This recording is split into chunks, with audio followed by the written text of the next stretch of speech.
അതെ, അത് ശരിയാണ്. നിങ്ങളിപ്പോൾ ചിന്തിച്ചു കൊണ്ടിരിക്കുന്നത് ശരിയാണ്.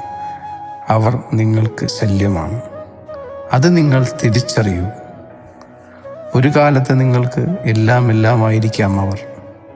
പക്ഷേ ഇപ്പോൾ അവർ നിങ്ങൾക്ക് ശല്യമാണ്.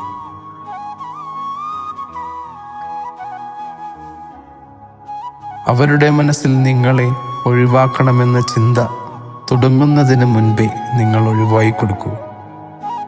ഇല്ലെങ്കിൽ അവർ നിങ്ങളുടെ ശത്രുക്കളായി മാറും. അത് ചിലപ്പോൾ നിങ്ങൾക്ക് താങ്ങാവുന്നതിലും അപ്പുറമായിരിക്കും. അതുകൊണ്ട് തന്നെ നിങ്ങൾ ഒഴിവാകുന്നതാണ് നല്ലത്. നിങ്ങൾ നിങ്ങളുടെ ചുറ്റുമുള്ളവരെ ശ്രദ്ധിക്കൂ.